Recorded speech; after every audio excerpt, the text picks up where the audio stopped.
the Cabinet Secretary for Trade and Industrialization, Betty Maina, appeared before the National Assembly Committee to give a response regarding the ban on scrap metal that has affected the dealers. The move comes after Dagoretti South Member of Parliament, Honorable John Kiarie, posed questions to the committee that raised concerns on the matter, saying people who depended on this as a form of livelihood have largely been affected. In her response, the CS said that there is still no timeline of assurance on when the ban will be lifted, but the scrap metal dealers will be required to be licensed by the ministry as a form of legalization before the ban is lifted. Here is Claudio Tieno with more details. After the president's decision to ban the scrap metals business, life seems to be grim for those who were dependents on the sector as a means of livelihood, raising an alarm that has prompted leaders to ask for more clarification from the concerned ministry. The ministry provide a list of the licensed exporters of scrap metal in Kenya, provide the names of directors of the said companies, what plans are in place to review all licenses issued to scrap metal dealers and exporters. 3, are there any plans to nullify all permits exempted by the Cabinet Secretary?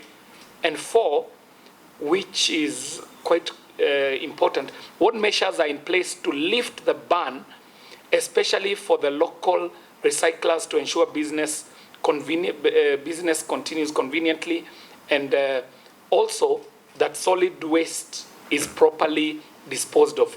Appearing before the National Assembly Committee on Trade and Industrialization, Cabinet Secretary Betty Maina stood in defense of the scrap metal ban and stated the way forward on the matter.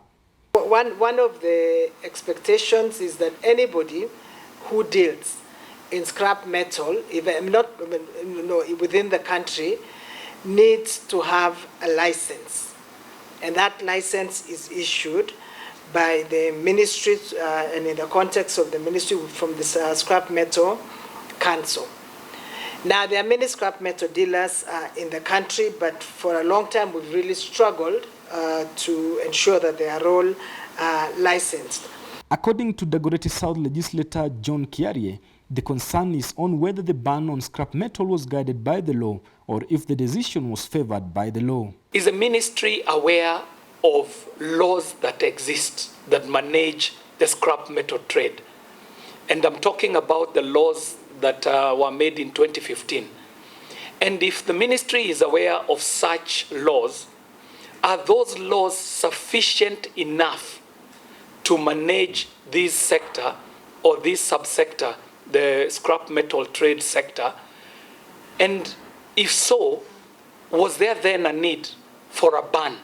This ban is affecting both people who are doing legal business as well as the offenders who are targeted. The Scrap Metal Act that this House passed actually prohibits the export of scrap metal. That is the direction that came from Parliament in Article 26. In the law. The only thing is perhaps the guidance it provides for the export of non-ferrous metal, which cannot be smelted locally. But the export of ferrous metal is not allowed. The greatest question the ministry still holds without an answer is on the possible timelines within which the ban is likely to be lifted. Public and industry players are feeling that there was no need for a ban if the laws that are there are sufficient. If the laws are not sufficient, then there must be something the ministry is doing that would give a certain and definite date as to when the ban will be lifted.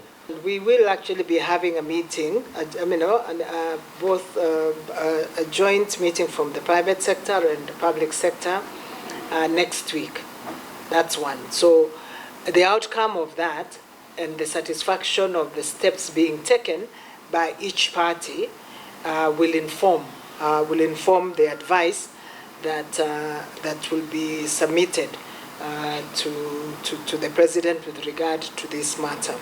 But so far, the ministry has put in place long-term measures that will bring the business back to life. We've requested and invited dealers and traders, smelters, everybody in the entire ecosystem of scrap metal. We've invited them to apply for licenses.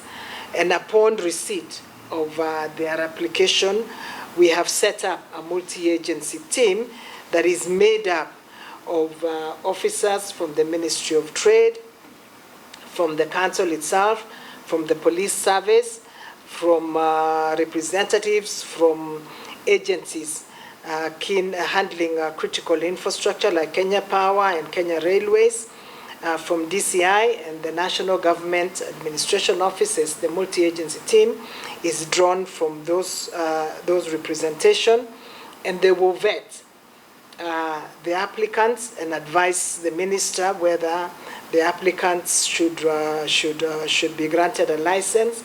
For now, it is a waiting game for scrap metal dealers as they await communication on the way forward on how and when their business will be back to life after the ban.